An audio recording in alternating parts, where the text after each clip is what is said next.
by what we think socially, so what the community says about groups of people, or that first instinct of what we see.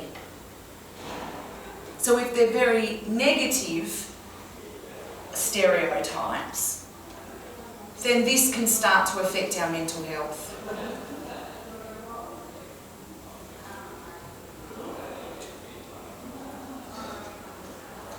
It can make them isolated and excluded, so they don't want to talk to other people because they are different and people don't understand them.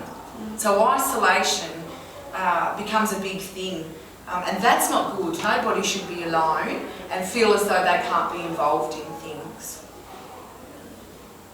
It's discrimination as well. That's not a good thing. Everybody should be involved or be able to do what they want to do. And they're obviously less likely to get help.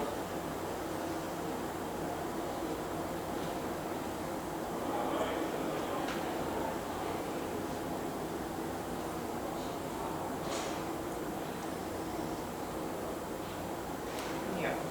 Okay, so some myths, and as we talked about before, a myth means that, something that somebody says that's really not true. And we need to bust these myths, we need to stop them. So all young people with a mental illness, could be older people as well, are violent and dangerous. That's not true. We don't know if people have mental illnesses. They don't have it written on them. So we could be very good friends with someone that has a mental illness and not know. So they're not always violent. That they are somehow to blame for their condition. That's not always true, and we shouldn't assume that. That they cannot contribute to society.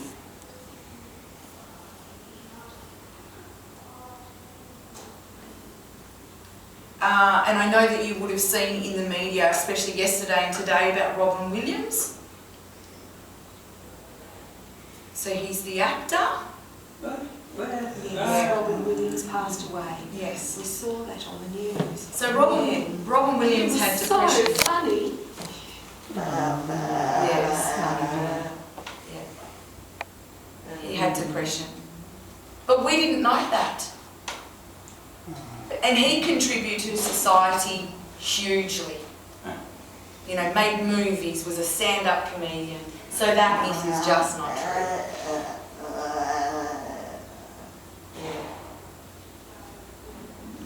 I keep touching that. It changes. Okay. So we're going to move on. So we've got that, putting labels on people can make them isolated. That will affect mental health. So we need to stop that. We need to educate the kids that there's an old saying, don't judge a book by its cover. You heard of that?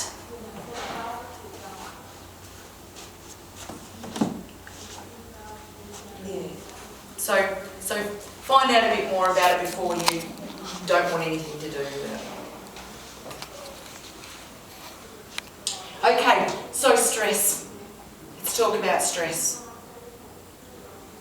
Stress is really big in our lives. We have a lot going on, and it's a big factor on our mental health.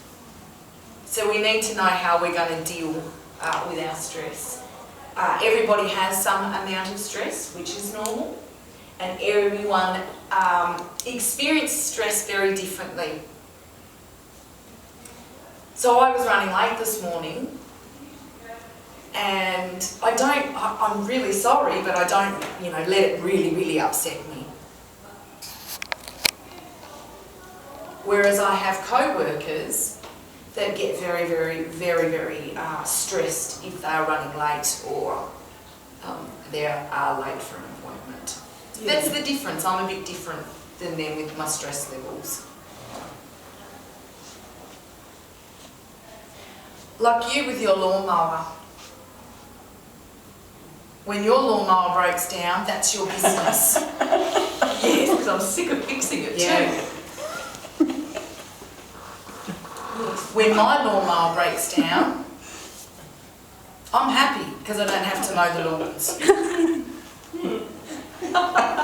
So it's different. Different stress. You can just like me too, from me. Just before the school holidays start, I'm stressed. But then on the last day of term, I go home feeling good. Every time the school holidays come around, I go to bed early. And I never go to bed early, but it's always just at the end of school term. Things affect people in different ways. When the school holidays are coming up, I start to feel stressed about work and things that have to be done.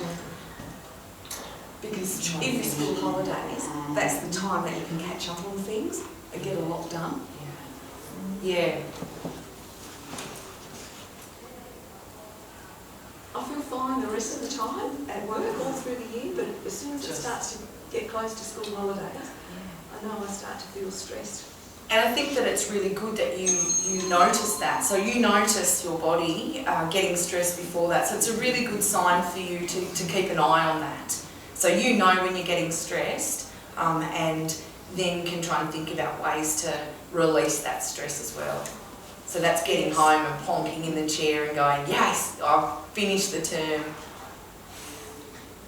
Yes, yeah, and forget it. Really happy for And then you can enjoy the holiday that you get. Absolutely. Depression is the worst thing, I think. I'll never forget feeling like that. I had an episode where I felt quite depressed. I'll never forget it. It was a really bad time. You need to keep yourself going. Do things that cheer you up and get yourself out of it. My parents both passed away in the same year, and it really hit me like a ton of bricks, and it brought me down. And it took me a long time to recover from it. It was a year or two for me to recover from that huge knock that I took. I'm fine now, and I'm happy, I'm fine, I got over it, but I'll never forget it. And that was part of the reason that our son wanted us to move to Devonport, to be closer to him. He's very good to Bruce and I. He keeps us going, he keeps us happy, keeps our spirits up. What was that word? What was that word that I just have forgotten?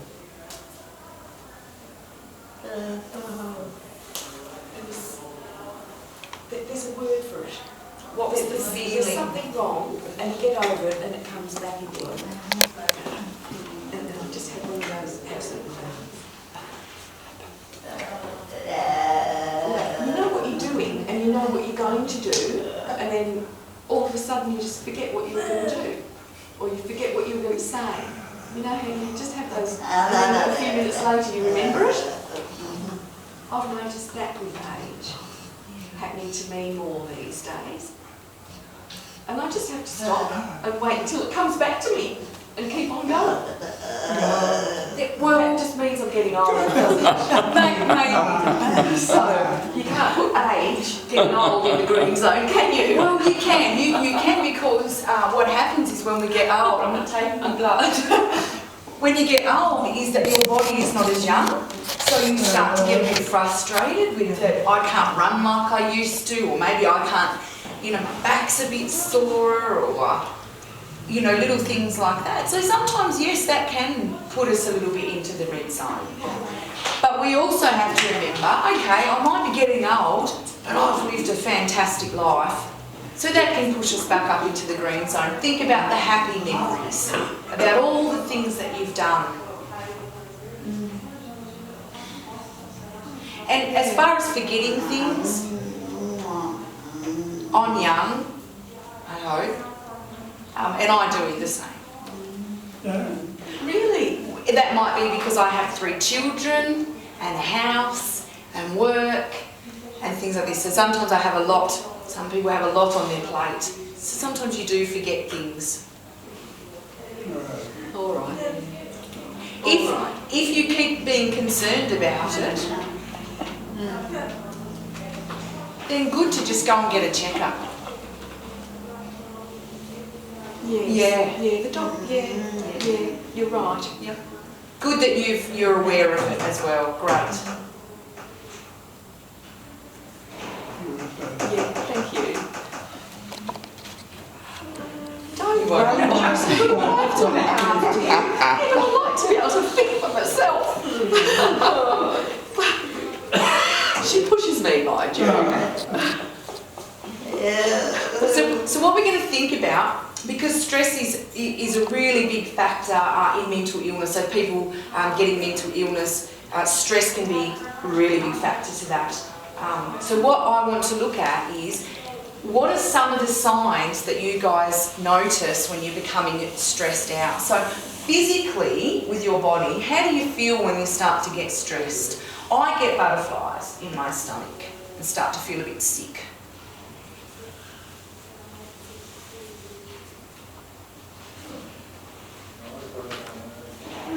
I have that too. I feel it in my stomach. If I'm worrying about something, worrying about my mum or my ex-husband, or I have to go and see her and just check on her. She's a very strong woman, and I have to go over and help her and just keep an eye on her. And I can see her ageing, but she won't go into an old age facility.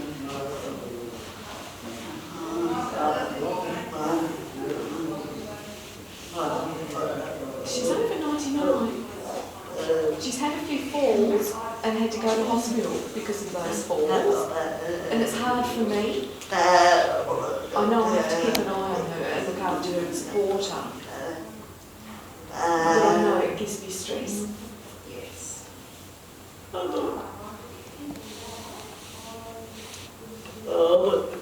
I feel like I had failed her if I could have had to put her into an aged care facility.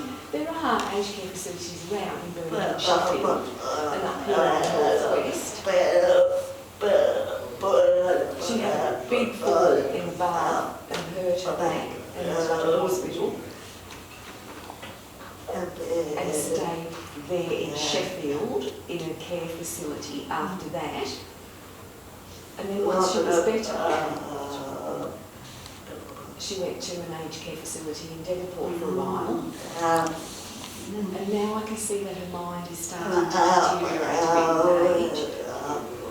She's nearly 100, and for 100 she's doing really well. And then she passed away 2 weeks after my birthday. But I remember feeling stressed, knowing I needed to be there for Mum. And I felt the difference. After I got over grief and everything, I felt the difference in my stress levels. It's interesting. Absolutely. So there's different things that happen in our lives. That's what we were saying before, we're all individuals. So there's different things that happen that give those stress levels. So some days that can be really, really big, and other days it, it can be a bit lower. But we need to know how to manage that stress and what to do with it so that it doesn't, become too much. Okay? So what are some behaviours that you do when you're stressed? I'm a bit snappy. I snap at the children.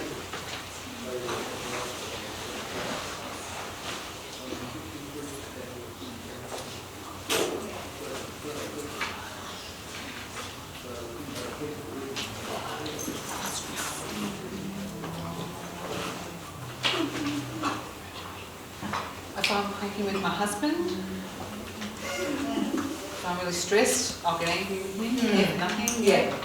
Yep. So what's wrong with you? And I go, oh, nothing. Yeah, just looking after you. Yes. Yeah. But he's used to it. He's used to me. Yeah. So husband knows that that's a sign of you being stressed. Yeah. Yeah, he does know. Yeah. Sometimes I go, why are you cranky? Go, oh, no, stop. Yeah. No, you're always on me. I'll stop shouting at me. Stop. Yeah, okay. So, Yeah. Great. So you know how to relieve it. What are some other things? So a bit snappy. Some people just want to be alone.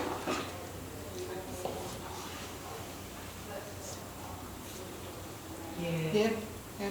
And emotions. So what are some of the emotions we feel when we're stressed? How do we feel emotionally?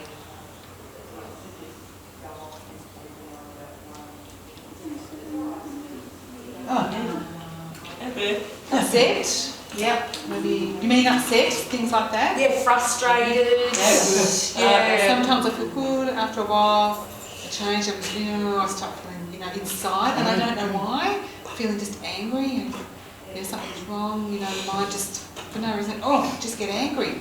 But after 1 hour, maybe I'll cool down a bit. I don't know why that is. It's just the body. Yep. If I'm in a bad mood, I get angry, I blow up a bit, nothing's right, and I'm thinking, what's wrong with myself? And then, later it just goes. Yeah, I'm the same. So you just work through it, but the best thing is that you're understanding what's happening as well. So you're understanding those emotions and behaviour.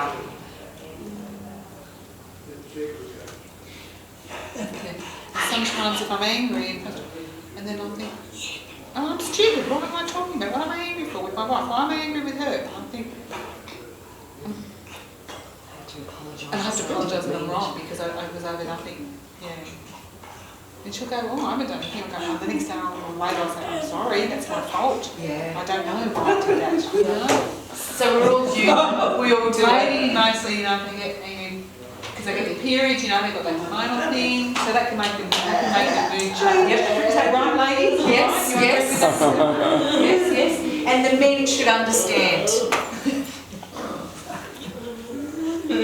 Yes, that's right. Some men have no idea. Keep the peace and lower the stress levels. Yeah. I've got all that to come. So, yes, with my daughters, yes, I've got 2 children, they're grumpy, because my 2 daughters, their periods are coming home. Yeah. It's a sign. So what we've got to remember now is that, okay, stress is normal, but too much of it isn't. So being in that red zone for more than 2 weeks, so feeling down for more than 2 weeks is not normal. Okay? So if that is the case and you can't get out of that feeling, then that's when you need to go and get further help. Let's look at some ways. So I call this my stress bucket. So we all have a stress bucket. It's like a little invisible bucket that we carry around with us. Okay? And through our day, we put things in it. And they might be little things, they might be big things. This is in our imagination. Sometimes we forget to empty that bucket, to get rid of that stress, and we keep filling it up and up and up. And it could be to the point that one little thing makes me break, so it makes me blow up. It could be that I just dropped the toothpaste on the floor, so something really little. But everybody around me is going, why is she so angry about that? Because they're not understanding that maybe I've had a lot of stresses through the day.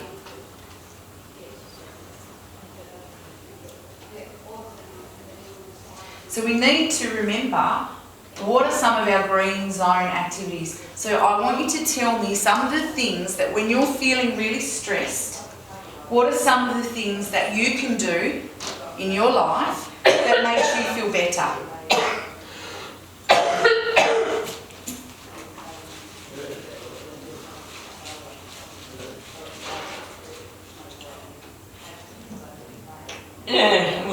I have one thing. Wine? Yes. Is that right? Yeah. A little bit. Yes. One glass, yes, a little bit. Yeah. Yes. Anything else? Beer? Yep. Yeah. Okay. What else? Eating. Yeah. Eating. That makes me feel better. So with eating and alcohol, obviously little bits.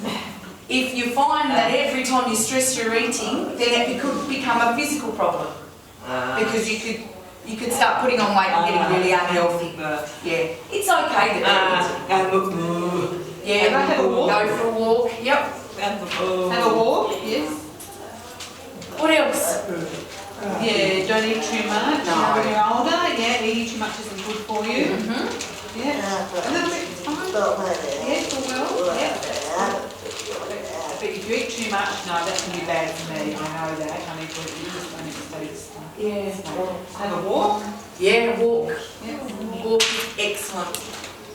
Go for a drive. Visit friends.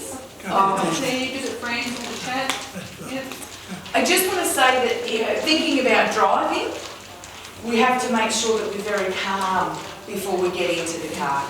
If we're stressed, we jump in the car, we might go too fast or not think properly. So maybe de-stress a little bit, think about a lovely place I'm going to go to that then makes you feel good, hop into the car and then get to that destination. Oh, friends. Good.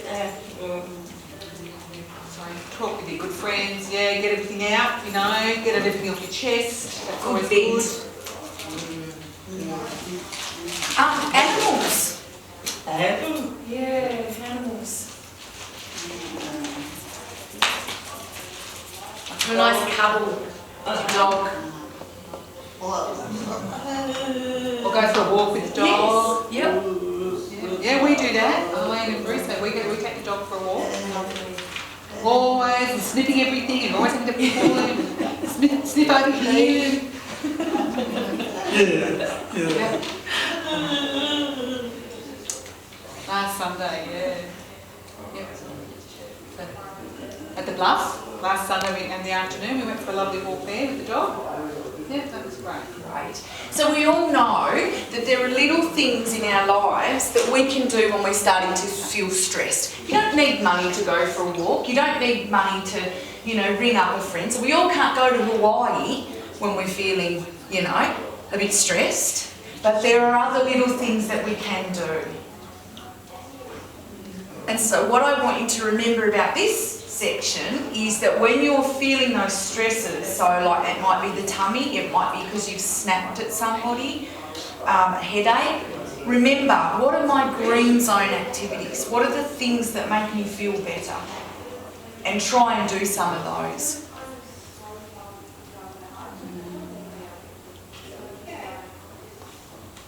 That is looking after our mental health.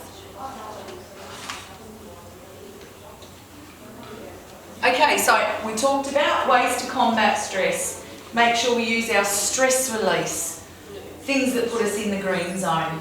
Stay physically healthy. So if we want to eat, have a little bit of chocolate or cake, things like that. If we want to have a beer, then we have, you know, just a few beers, moderation. Maintain positive relationships. If you do get snappy at someone, then just go back and apologise later. Really great thing about your husband and wife is that you know each other very, very well, so you kind of know if somebody snaps that they don't really mean it. Think about what's going on with them. And we're all really busy people these days, so try and balance out life and work and study or whatever's going on in your life.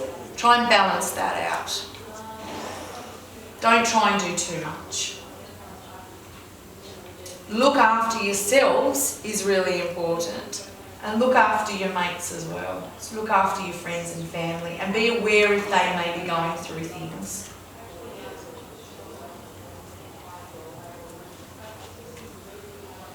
So what we've discussed is mental health is not a scary concept. It's a part of everyday life. So mental health is normal. You will experience poor mental health, normal. We need to look after our physical health along with our brain. They both go together. And we know that, and we understand that the lack of knowledge, right, that the lack of knowledge and understanding of mental illness can lead to that stereotyping and that stigma. So people not understanding it and being scared of it.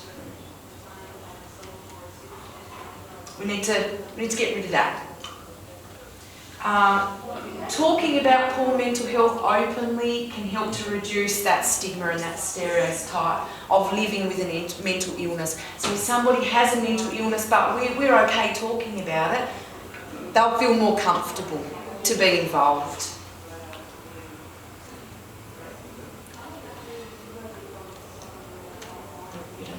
Okay, so what can we do if we're feeling down ourselves? What can we do to either help ourselves or help others? So remember what keeps us in the green zone and what puts us in the red. Take notice of how you're feeling. Okay, stop and listen to those signs that are happening. Seek further support if needed. Families, friends, maybe first, then professionals. Make sure your stress bucket doesn't overflow.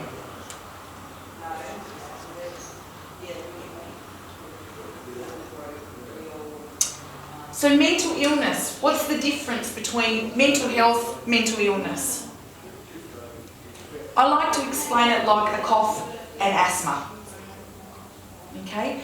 Now when we have a cough, what happens? How do we feel? Yeah, like cough. Yeah, I feel a bit down. Yeah. A bit down. And so what will we do to help that cough? So what do we do when we've got a cough? We don't feel so good.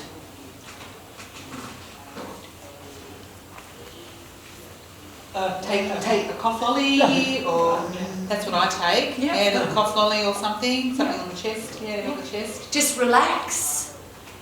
And we know that it'll go away as well. Water, drink lots of water. Yeah. Yep. But we know that cough will go away. Eventually. Just a cough. Example. I do have a cough at home. Okay, so I look at that. Mental health, right, is like a cough. Sometimes we can have poor mental health, but eventually it'll go away. We'll feel better if we look after ourselves. But asthma is different. When you have asthma, what happens? You have to have nebulizers and things. I have asthma. Yes, I have problems with my breathing myself, so and I can't breathe. So I have to get a puffer to help me, open up the airways. Yep. So did you wake up one day and go, oh, I've got asthma, I'll go to the shop and buy a puffer?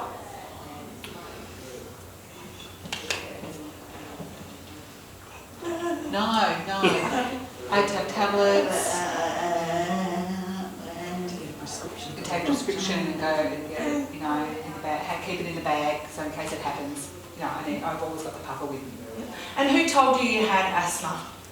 The doctor. Okay, so mental illness. Oh, sorry. Oh no. Oh. I was just talking to you. So mental illness is like asthma. Mental illness, you have to be diagnosed by a doctor. So somebody can't wake up and say, I think you're depressed, or I think you have bipolar.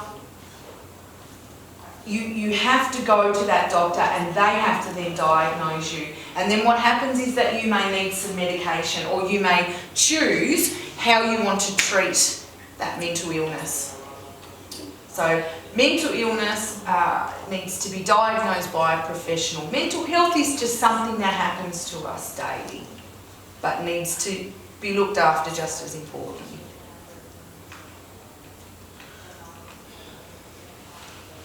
Okay, so just a few more points. Oh, so it gets me,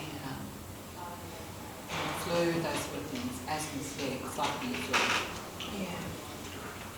It's different, so there's different ways of it. Different symptoms, asthma.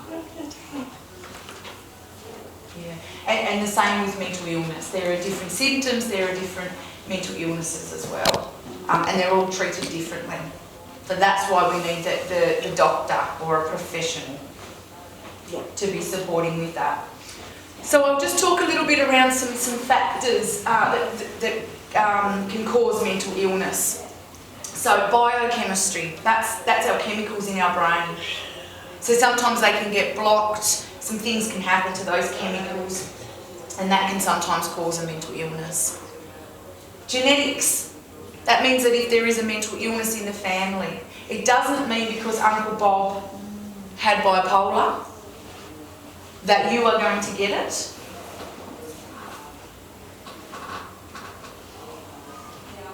It just means that you have to... Sorry, go Des. And dementia, is dementia a mental illness too? Yes, yes. So it's around the chemicals and things like that. I understand. Yeah. The best thing is to do, if we're not 100% sure on something, then Google is amazing, the internet. Yeah. Lots of things fall into disease and things like that, or mental illness. I'm pretty sure. So if somebody within your family has a mental illness, then you have a bit of a higher risk. So you need to look after yourself that little bit more. But it doesn't mean you'll always get it. Alcohol and other drugs can be a cause. And the big one, stress. Really, really huge in our lives.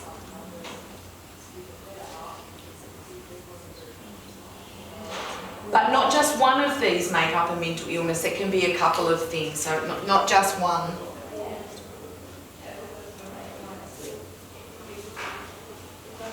So just quickly through some, I'm not going to explain them, but what I would love you to do is research them. If you want to know more about them, then research what are the causes, what's the diagnosis, like treatment and things like that, so that you get a better understanding. Okay, so there's mood disorders such as depression, bipolar disorder. There's anxiety disorders. So there's a few of those. Psychotic disorders, I think the biggest one that we hear of is schizophrenia. Eating disorders, so things like anorexia and bulimia. Substance abuse disorder.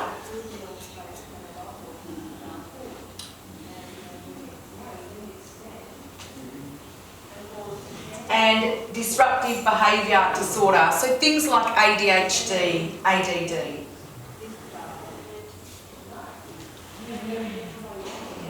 So there's some amazing fact sheets on Beyond Blue and things like that, so you can get lots of information on these mental illnesses. And I've got some fact sheets here with me today if anyone wants to take it. So what we're going to end with is, how do we help? So there's a little way of helping your mates that you can remember, and we call it the I talk model.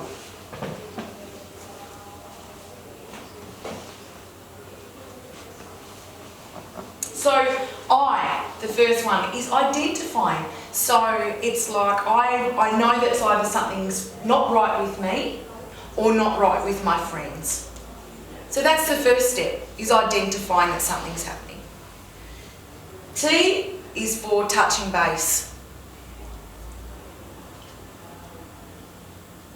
So you need to be very careful on how we do this. We don't want to approach somebody and say, think something's wrong with you. Right? We have to be nice. Saying something like, are you okay? Is fine. And maybe sometimes we have to ask like more than once.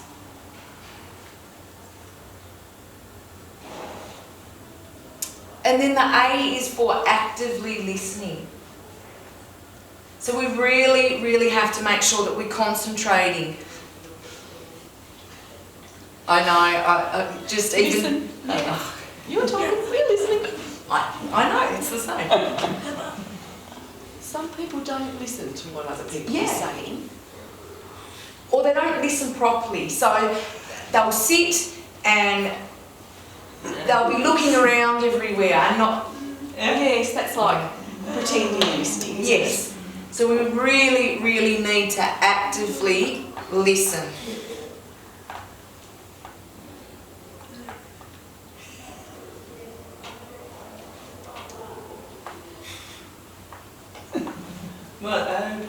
Yeah. And that will help people to get things off their chest, Correct. and they might feel a bit better. Yes. Yeah, hanging on to stuff is not healthy. If you can get it out, get it off your chest, big deep breath if you like, Yeah. it helps. Yeah. Yeah, I've done that a few times. If I feel like I'm just so full of stress, you've got to relieve it somehow. Yeah, and as soon as you say a little bit, the rest just all comes pouring out sometimes. So if you're not feeling good inside, getting it out can relieve the pressure and help you feel better. And sometimes that works for people and sometimes it doesn't.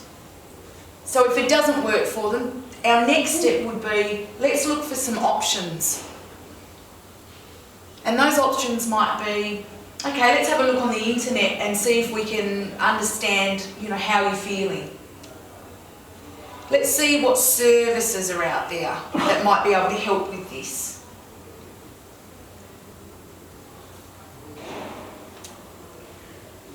The very, very important last step is knowing your limits.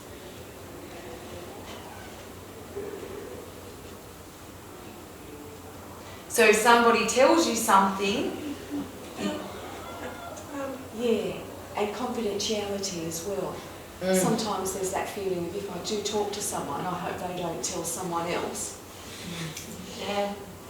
Yeah. And sometimes your friends can't help it. You might be better off going to counselling or something rather than talking to a friend from me. Yeah. If it's a really big problem and you think that that's going to affect that friend, or if somebody tells you that's affected you and it's starting to make you stressed or worried, then you need to go and make sure that you deal with that. Okay, so it might mean that you need to go and talk to somebody about it. It might not be a friend, it might mean that you go and talk to Lifeline or a counsellor. Yeah. It's hard, isn't it? It can be difficult. Yeah. If you've got a huge problem and I'm your friend and you tell me about it, then what do I do with that stuff? I've got to get rid of it somehow too, so I'll need someone to talk to. So possibly the thing is to be working together. Yeah. And Lifeline's really great because it's somewhere where you can just ring up, and there's a few other services as well, but somewhere where you can just ring up and vent. And these people don't really know you, and so it's not like you're breaking that, confidentiality.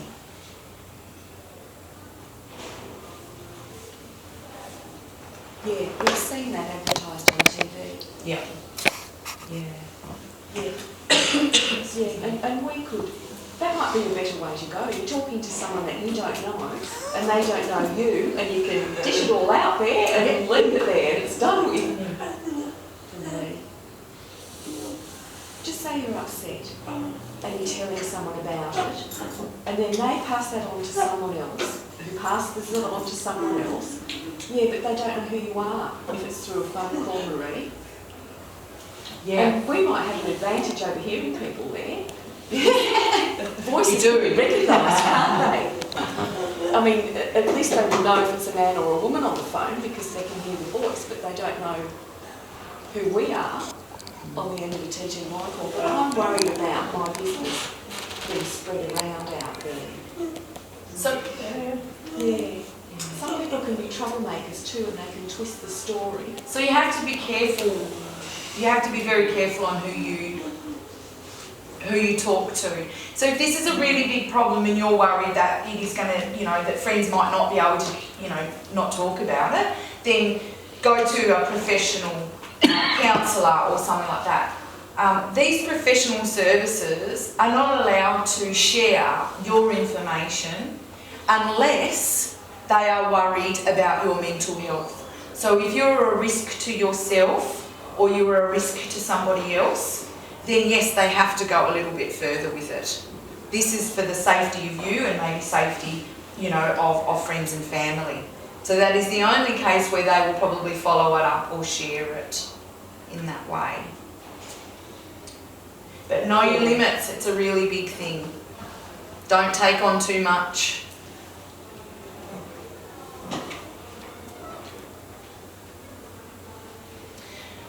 Okay, so we've nearly finished. I just want to recap on, if you're in the red zone for more than 2 weeks, go and see somebody.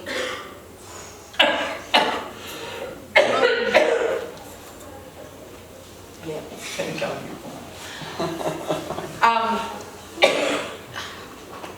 I will find a needle.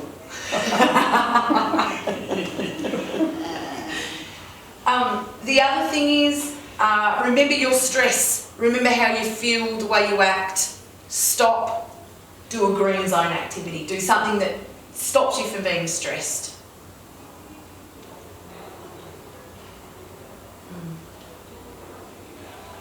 Yeah. And important to look after mind and body.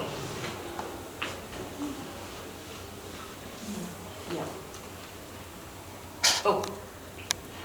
Thank you.